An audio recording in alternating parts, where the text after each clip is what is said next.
Gundam Breaker 4 is finally here, and it's available on PC. So, has our wait for a great Gundam action game on the platform finally come to an end?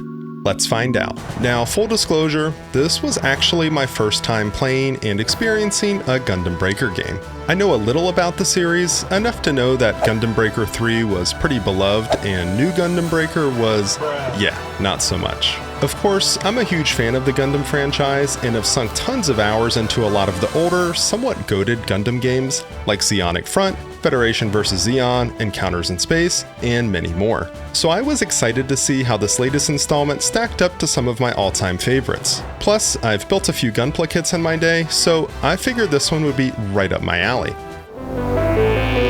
Let's start off with story. We're going to keep this brief and spoiler-free. The game puts you into the shoes of a voiceless protagonist who's taking part in an open beta test of a new game that's hoping to take the world by storm. Gunpla Battle Blaze Beyond Borders, or GB4 for short. You quickly make friends with another somewhat newish player named Tao, who, by the way, happens to have a love for SD Gundam, which sort of makes me question his choices in life. But anyways, from there, you begin the journey of going from total noob to skilled player. Along the way, you make some more friends, form an in-game clan, battle against other clans, and uncover some secrets that relate to the true nature of GB4. The themes present here are quite a bit different than what you would get in a more traditional Gundam game that follows along a plot set in an actual Gundam universe. The typical darker undertones that are seen in some of the shows from the series are replaced with themes of building friendships and helping those friends overcome their weaknesses, some of which have led them to use GB4 as an escape from their reality. I'd say that overall, the story is kind of meh, it's alright, but nothing special. The characters are about as predictable as they are tropey, and I found myself wanting to skip through dialogue by the time I was about halfway through, which is never a good sign. Honestly, I really wasn't expecting a whole lot from the story, and as I'm sure most of you know, the bread and butter of this game is customization. This is by far the game's strongest aspect. With over 250 Gunpla kits, there are tons of parts to choose from. Whether you're a fan of the Universal Century and want to build something based around 0079, Stardust Memory, Zeta Gundam, or Char's Counterattack, or maybe you're a fan of Gundam Wing, C, G Gundam, or yes, even SD Gundam. You'd be hard-pressed to find a suit that isn't represented here. Of course, this is a Gunpla building game at its core, so it isn't just about what suits are present, but more so about the parts that make them up. So you can mix and match, or kit bash as it's called, to your heart's content.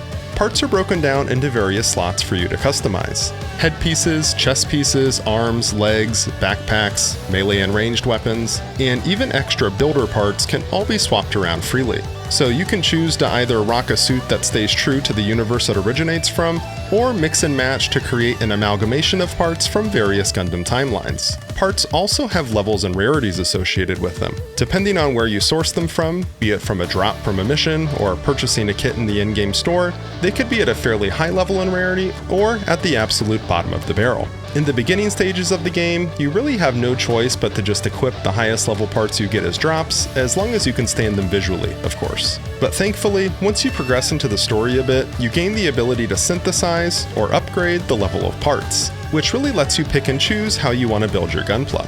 Upgrading part levels requires using a currency known as plastic, although you can also use other unwanted parts to do it as well. Leveling up parts increases their overall effectiveness and is something that you definitely need to do as you progress further into the game. Part rarity can also be increased with a separate resource, although instead of just straight up increasing the stats of parts, increasing rarity adds to the number of slots that are available on them to add different attribute modifiers. Things like increased damage, health capacity, boost gauge, and more can all be added to these additional slots, so the more slots on an item, the better. I also need to mention here that via customization, you can change what skills your suit has access to when deployed. You can have a total of 4 EX and 8 OP or optional skills equipped at any given time. Different parts grant access to different skills, and the skills granted line up with what you would expect those parts to grant. So for example, if you want access to Domon's Shining Finger, you'll need to equip the right arm piece from the Shining Gundam to do so. Later on in the game, you gain the ability to increase the rarity of parts to the point where you master them, and when you do this, you can equip those part skills even if you don't have the part equipped, and this comes in super handy for certain things, like equipping the Kshatriya's Eye Field, for example. And to no one's surprise, you can also paint your Gunpla. You can choose to create your own custom color scheme with your own colors, or use a vast array of preset colors based on suits from the shows, which really comes in handy if you want to save yourself some time. There's also what I would call Gunpla style stickers to apply, weathering effects, and of course, panel lining. Oh, I almost forgot, all the parts in the game can be adjusted too, whether it's simply by their position on the suit or by size, so you can really make things look exactly as you want them to. So yeah, the customization is super in-depth, and if you like to tinker, you could spend hours and hours just messing around in here.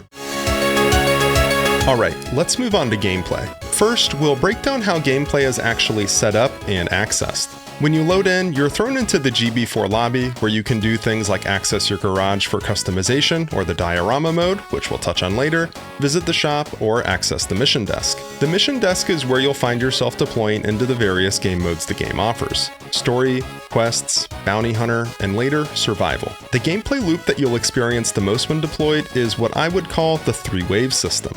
You spawn into a map, fight through enemies until you've cleared 3 waves, and then a boss spawns. As you're playing through missions, the trash enemies are mixed in with some tougher opponents and even master grade opponents, which are shown spawning in out of their kit boxes, which I thought was a neat little detail.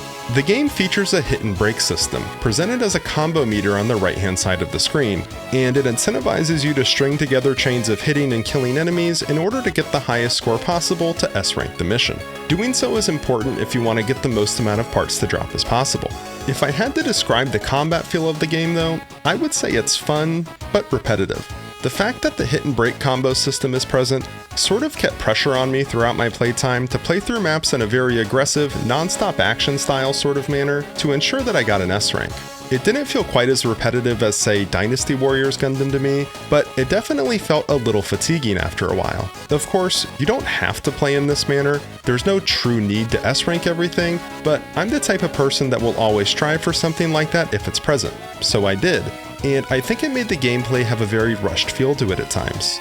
The 3-wave mechanic being essentially unchanging throughout the game's entire story, with few exceptions, didn't help with this feeling of repetitiveness either. The bosses you encounter in some of the missions though were by far the highlight of gameplay for me, and were super on point thematically for a Gunpla action game. Bosses take the form of giant, perfect grade mobile suits. I don't know if the scaling of them is entirely correct compared to your parts, which are high grade when you're first playing through the story, but they were super cool nonetheless. Also, am I crazy, or does this boss music not sound extremely Pirates of the Caribbean-y?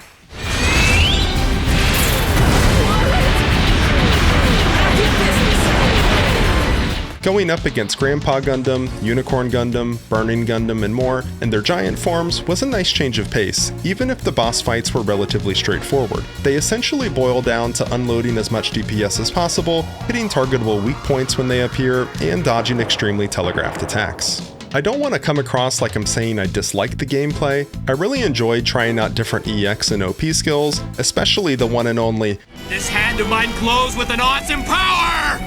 Its burning grip tells me to defeat you! Take this, my love, my anger, and all of my sorrow! Shining Finger Sword!" Yeah, I'm a huge G Gundam fan, so I use the hell out of Shining Finger. But unlocking new parts and subsequently getting to try out new skills was enough to keep me engaged throughout my playtime. The left and right hand system that's present here allows you to equip different weapons, both melee and ranged, in either hand, which also added to the sort of mix it up factor, even if I did end up preferring and using a two-handed weapon for a large chunk of my playthrough. It was nice knowing too that if there ever was a particular part or weapon that I wanted to try that I couldn't get the drop or just hadn't seen yet, I could just pop over to the shop to purchase the kit and get the parts. Moving on, I want to touch on a couple of other things that I think some folks will really enjoy. Photo mode and diorama mode. Photo mode is really straightforward and simple to use. You can select multiple poses and backgrounds for your suit, zoom in or out, and rotate them to get the perfect angle to get that shot you're looking for. Diorama mode though is an entirely different animal. I didn't spend a ton of time here, but I did mess around with it a little bit. It essentially lets you create custom diorama scenes with either your own suits that you've created or from blueprints. You can place them wherever you'd like, add beam effects, explosions, and much more. I'm really excited to see what some folks that are particularly creative can do with this mode. Before we conclude, I want to share just a few more thoughts I had. So, after completing your first playthrough, you unlock the ability to use master grade parts. And I was super disappointed when I saw that they're literally exactly the same as their high grade counterparts, just bigger. Like, I get that's what master grade is, but it would be nice if there was some sort of difference or incentive to use them. I mean, the game already allows you to scale up parts in size, so you can kinda just do the same thing by scaling up the high grade parts you already have. The second thing that I wanted to mention here is the lack of RG or real grade parts. Real grade is my personal favorite grade of Gunpla, and I know there are many others out there that feel the same way. Some think that it's even the best grade.